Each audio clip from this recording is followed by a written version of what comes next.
всем. Меня зовут Hello Влад there, Буйвол, everyone. и I am Vlad я Buivel. руководитель проекта I am «Барометр». the И project помимо lead того, for что я бегаю Barometer. между всеми службами, иногда я объявляю спикеров, которые мне Besides интересны, coordinating different и которые services, для меня является честью рассказать немного о них. I have an honor to announce some speakers which are of Следующий special спикер, interest to me. когда я о нем The next услышал, speaker, when I heard я of подумал, him, о, фак, это что будет, I Том thought, Джонс, oh, fuck, который is this She's the going to Lady, be Tom Jones и думаю, у нас концерт намечается, у нас будут какие-то saying пляски, я, she's the конечно, lady? просил Are we компании gonna делать have больше интертеймента на ивенте, но не are we настолько. going to have some kind of А concert? потом I в thought следующем we would want more письмом в entertainment, Фейсбуке but присылается его биография maybe not человека, so much. и я прям So when I залез see the bio, во все возможные источники, читать, and I и нарыл looked him up, and массу интересных фактов, думаю, I looked up a окей, lot of ну и interesting петь не будет, info. хоть красиво будет говорить. Well, Поэтому he's going to сегодня tell us a lot of мы interesting things в from what I ближайший can час see. будем слушать Тома So Джонса,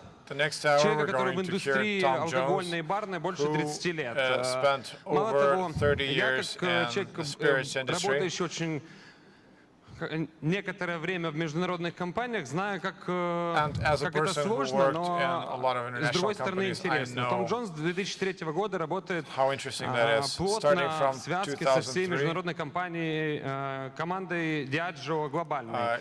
И сегодня он будет рассказывать о шотландском виске, о Джонни Уокере, как о самом продаваемом и самом легендарном виске.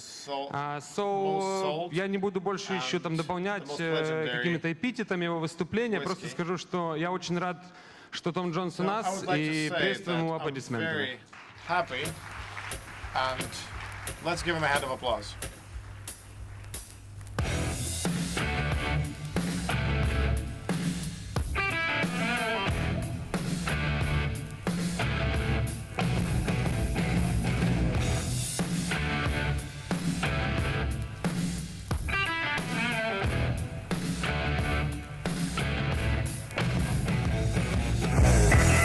Good evening.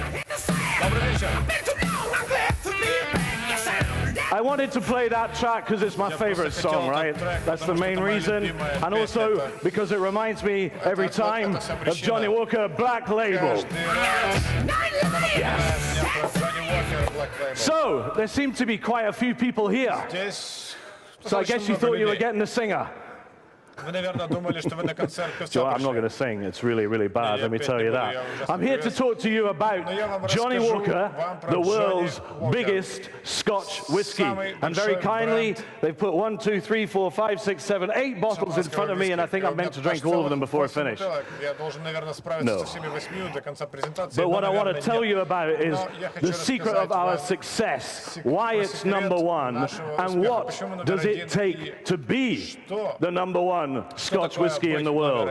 So I live in Scotland where we make Scotch. Have you all heard of Scotland? So it's the good bit on top of England. In case you don't know. It's where we've been making Johnny Walker now for nearly 200 years. So in 2020, we're going to have a very big party for Johnny Walker. And you'll all be invited, of course, as everyone will be around the world. But we started in humble beginnings in a small shop with one man whose name was John Walker. And nowadays, well, he's known as the Striding Man that you can see behind me on either side. And over the years, over the course of 200 years, we went from one small shop, which is probably about as wide as this bar in front of me, to the world's biggest whiskey in around 180 countries around the world. He passed the business on to his son, and his son passed it on to John's grandsons, and eventually we moved into the 20th century and became the huge whiskey company that we are today. In order to make all of these that you see in front of us, the red label, the blender's batch, the black, double black, green label, it's in the right order, gold label reserve, platinum and blue, it requires us to have the largest stocks of Scotch whiskey in the world. more than anyone else. So, at the moment, they say there are around 20 million casks full of Scotch whisky in Scotland. Well, we have over 10 of them, half of it, 10 million casks. 5 million of them are right next door to my house. Just great. Open the door every morning and and then usually I go back to bed for a few hours. Great. But we need the largest stocks of whiskey because we have to find vast amounts of whiskey to satisfy, well, the world's most popular Scotch, which is Red Label, around 13 million cases.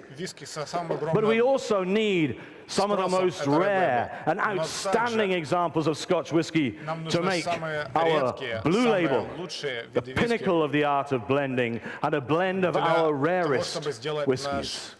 And in order to do that, we have 30 distilleries, each one of them a powerhouse of flavor in their own right. You may have heard some of the names in the lowlands. We have Glenkinchie, Cameron Bridge. On the islands, we have Talisker, Kalila, Lagavulin. Going up the highlands, we have Blair Athol, Oban, Royal Loch Nagar, Dalwhinnie, Clynelish, Glenord, and Tianinich.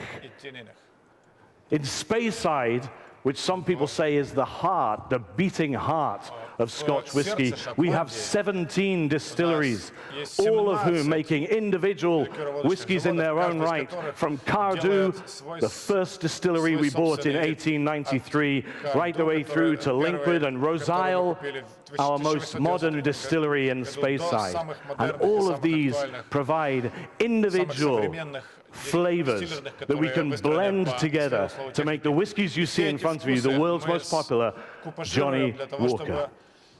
Now, unfortunately, you can't all join me in a drink, but I'm going to.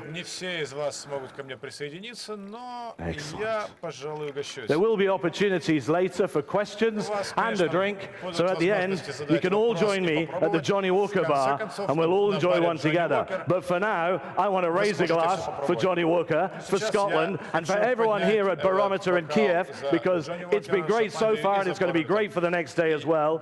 Do you all know how we say cheers in Scotland? Yeah, sometimes we do, yeah.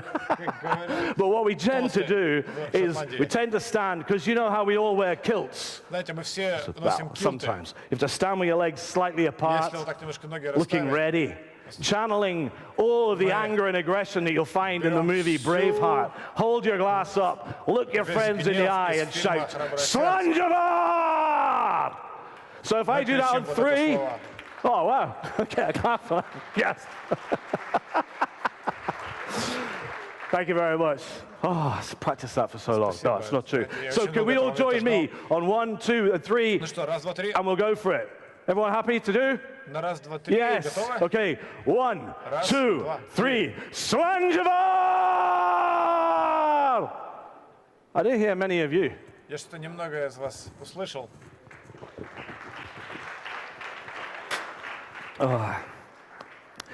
So what makes Johnnie Walker stand out? Well, first of all, really the universe, all of our blends and flavors revolve around the Black Label. And this first appeared to the world in the 1860s, when really no one knew a lot about Scotch whisky, they just knew it came from the Highlands. And there was a lot of angry people there, but they made an amazing liquid. Alexander Walker decided that instead of selling whiskey in Scotland and selling whiskey in London, he would send it around the world. So he spoke to ship's captains and sent it across all the seas until, by the late 1870s, we were winning awards as far afield as Australia, in South Africa, and in South America as well. It meant that people learned about Highland whiskey. But what it also meant is they saw the square bottle, the angled label, and the label was in black with gold print. So really, the bottles that you see today, and people describe them as iconic, and I believe they are, but they have their heritage and history that goes right the way back to around about 1860, when Alexander Walker, the son of our founder, first started making Walker's Old Highland whiskey. And that tradition carries on today. The recipe for Black Label is around 120 years old. We have a team of 12 blenders whose job it is to bring all of those whiskies together, to make sure that it's the same quality now as it was then, to make sure every drop, and it has to be every drop, remains true to its character and tastes the same. Now, as far as awards go, Black Label and Johnnie Walker, probably the most awarded Scotch whiskey in the world. It has been described by whiskey writers as the Everest of whiskey. It's been described as Michelangelo's David, which is quite a nice sculpture. It's used by everyone in the industry as a benchmark for what Scotch whiskey can taste like. For me, it is a snapshot of the flavors you'll find all over Scotland, in the Highlands, the Islands, the Lowlands and Speyside, all of the rich flavors, and I'm sure you know them all, from green, grassy flavors, light fruits, citrus, apples, to those spicy vanillas and cinnamon, nutmeg and clove, through to chocolatey, bitter, earthy flavors, and of course, anyone that's tasted a whiskey from the islands and the West Coast, that billowing, burning, rich ember smoke that is categorized in every one of these, apart from that one, because that one isn't smoky. But it's important for us to have that diversity, to have all of these flavors from all of these distilleries. It's why, although we have a team of 12 blenders, only one holds the title of Master Blender, and there have been only 6 since we first started. When John Walker himself became Master Blender #1, there have only been 6 Master Blenders. There have been more people on the throne of England, Scotland and Wales than that. So a very special job. And our Master Blender is a man called Jim Beveridge. And a little bit later, I'll play a film, and you'll see him talk about the job, the stewardship, as he describes it, looking after what is now nearly 200 years of blending excellence. And he takes it quite seriously, as we all do in Scotland, because 4,000 people work directly for us to make these in Scotland. And every single one of them would like to say thank you to you for enjoying Johnnie Walker every day, and thank you to everyone else around the world for enjoying Johnnie Walker every day. Because there are families that work in distilleries as far north and as far west as Talisker on the Isle of Skye, or right up in Clynelish in Sutherland, or just outside of Edinburgh in the lowlands in Glenkinchie, where there are generations of family who have been working in distilleries and in bottling plants and in coppersmiths, whose livelihood is depended on the powerhouse of the blend that is Johnnie Walker. So thank you all very much for enjoying these whiskies, because it's down to you and everyone else around the world that we can continue to make the world's greatest whiskey that is Johnnie Walker. Now, I believe every single one of these in front of me is available to you all here in the Ukraine today, and I hope that you've all had the opportunity to enjoy them. And if not, please, as I said, join me in the Johnnie Walker bar afterwards, and we can have a chat, ask some questions, and enjoy some great drinks, mixed drinks, and cocktails too. Because let's not forget, what's one of the main reasons we're all here? I don't know. I thought there was free drink. No, the reason we're here is because many of us work in bars. It's about the business of bars and making great drinks. And we have a long history in Johnnie Walker of being involved in some of the best Scotch cocktails around the world. And in fact, John Walker himself experimented with flavor. We know he mixed ginger with his first blends. We know his son Alexander in 1853 actively was making different drinks alongside what we know today as Scotch whiskey. He was blending in herbs, cloves, cinnamon, vanilla, and he was selling it to be served hot as a hot toddy. So a lovely tall glass or mug, steaming with all those herbs and spices and cinnamon, lemon juice, hot water, and a drizzle of Highland heather honey. I'd have one of them right now. It would be lovely. He also had ginger beer. He was brewing ginger beer in the shop and selling it with his flagons of Johnnie Walker. As we move into the late 1800s and the grandson of John took over, he too recognized that whiskey was being drunk as a long drink. The highball, whiskey and soda. This whiskey right in front of you here, Johnnie Walker, red label, was specifically designed to be drunk long, mixed. In fact, Alexander Walker's words himself was to create the biggest selling whiskey in the world that would be equally at home on the beaches of Rio de Janeiro or on the boulevards of Paris.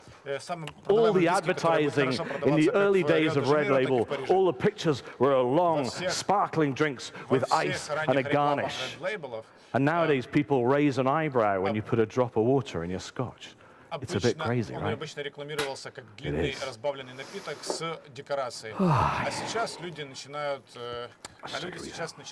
It's quite warm in here, eh? So over the years, and as we went through the 20th century, as we opened up at the very beginning of the 20th century, we had three blends: white label, red label, and black label. Somewhere in the first 25 years of the 20th century, our white label disappeared, and no one knows why. It's a mystery in the world of Walker. But then from 1925 and 1932, we created the only one you don't see here, which is Johnnie Walker's Swing. And imagine a heart shape, because we all love Scotch, right? Turn the heart shape upside down and turn it into a bottle, and the bottle rocks on the table. And that's how he created Johnnie Walker's Swing in 1932. It was served on all the big luxury liners crossing across from Liverpool to New York and right across into the Far East and Asia. We sold more Scotch on the ships at that time in the 1930s than we do today. So an amazing time in the history of John Walker, amazing time for long drinks. And it is said that as those ships in the 1930s were crossing between New York and Liverpool, people were enjoying Rob Roy's, and as they got closer to America, people saying, man, you gotta drink a Manhattan. That was my attempt at an American accent. I hope you got that. So there was an argument raging in the center of the Atlantic over which was the best, the Manhattan, the Rob Roy, which made the best drink. I know where my heart is. I'll always have a Rob Roy, and I'll have it with Johnnie Walker. Slangeva. I didn't get a clap that time. Okay. So,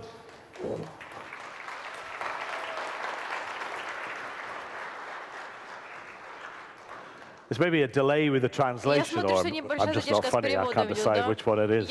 So, a lot of talk. People often ask, why do we come up with the square bottle? And maybe some of you have heard the stories, or perhaps you've looked on the internet and gone to johnniewalker.com and found that when we first set sail around the seas, many of the bottles would break. The containers, if you like, the boxes that our whiskies were in, were made of wood, and they stuffed the bottles in with a little bit of hay. They would rattle around and break. When Alexander heard about this, he created the square bottle that fitted snugly into a smaller case. And that meant the whiskey didn't break, but you could get more cases onto the ship, and we could sell more, which is great. It made it more successful. As a result, he put the label on the side to put more text so it could really stand out. And stand out it did. In the second half of the 19th century, it was on the back bars of the finest hotels and restaurants all around the world. And it's gone on from strength to strength. You'll see there have been great new arrivals. Double black, of course, the smokier, more Islay-led version of Black Label. Rich smoky overtones from Kalila, citrus, satsuma, and orange peel flavors, all brought together with a beautiful vanilla mold, if you like, just dripping over those flavors. We use special casks that have been very heavily burned on the inside to create a barrier that matures the whiskey more quickly and brings out that vanilla tone. We introduced for Green Label, for all those people who like single malt Scotch whiskey. Anyone?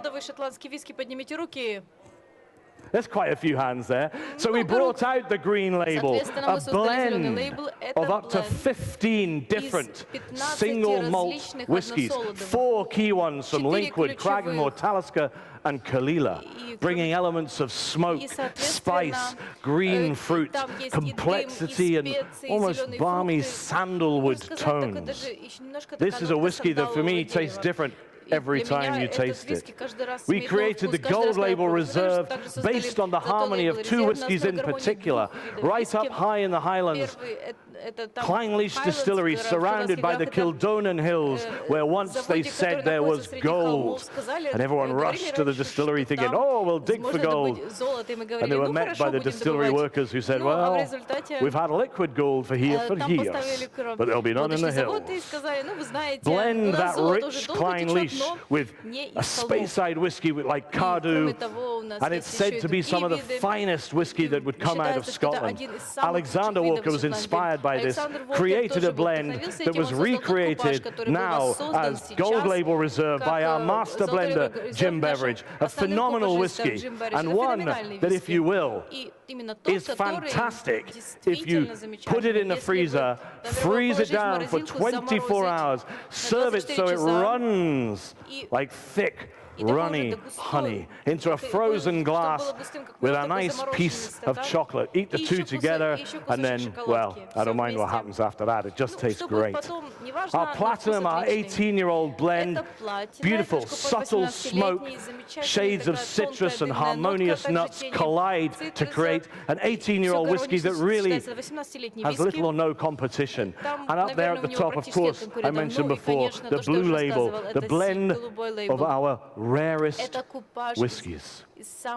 And as I said, all of this, to be the world's #1, to produce these whiskies, takes, well, it takes at least 20 years of planning and maturing. It takes 12 blenders to bring all the whiskies together. It takes 30 different distilleries, each one a flavor powerhouse, producing the flavors required. It takes 10 million casks, 10 million barrels, casks, whatever you'd like to call them. 10 million of them, each containing somewhere in the region of 300 liters of beautiful Scotch whiskey. And it took about 197 years to bring all of these things together to create the range of whiskies that you see before you that match almost every occasion, you know, whether it's a neat or over ice with water or Green Label, perhaps a Johnnie Walker Red and Ginger, this new red rye finish inspired by Jim Beveridge's time in the 90s in America when he was studying bourbon and rye whiskies. So Scotch whiskey finished in a rye cask makes a phenomenal Rob Roy. Black Label, of course, the beating heart right at the center of the range. The Everest of whiskies, wonderful. Again, beautiful Rob Roy, or if you put it over ice, for me, the best sipping whiskey in the world.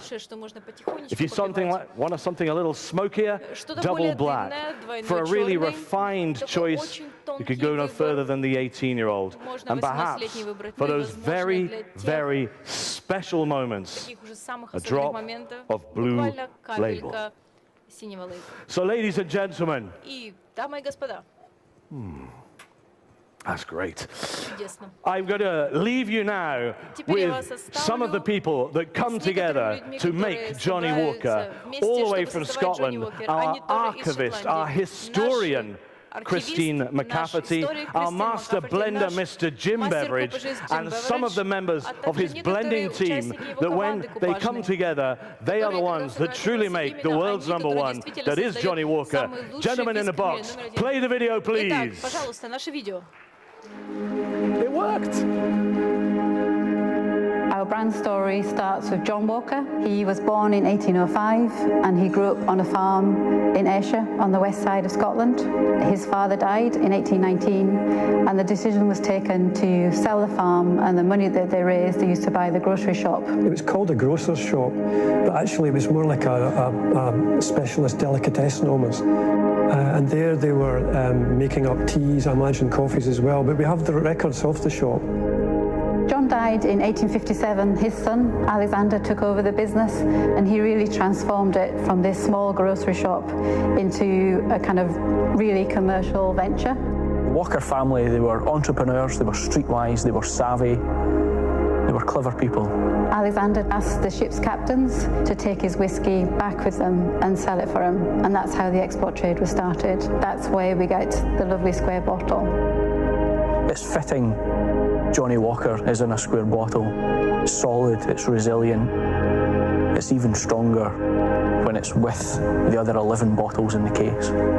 It's part of our design DNA alongside the slanted label and the striding man. It's almost like a symbol of the quality that you know you're going to get when you buy Johnny Walker.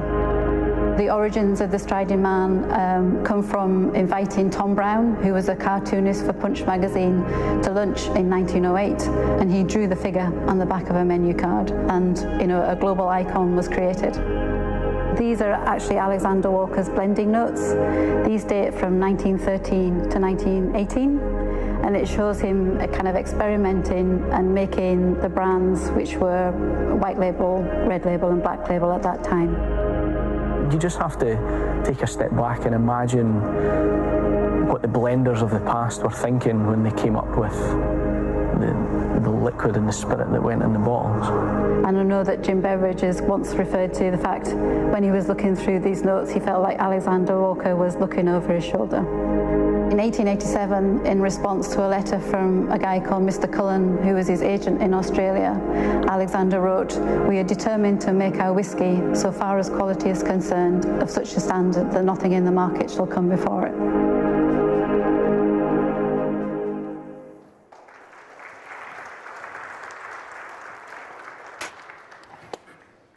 So there you are, some of the people that helped blend and make Johnny Walker the world's most successful, best-selling and favorite whiskey. Ladies and gentlemen, thank you very much for your attention. Enjoy the rest of your evening here at Barometer, and tomorrow if you're here as well. My name's Tom Jones. Thank you very much. Good night.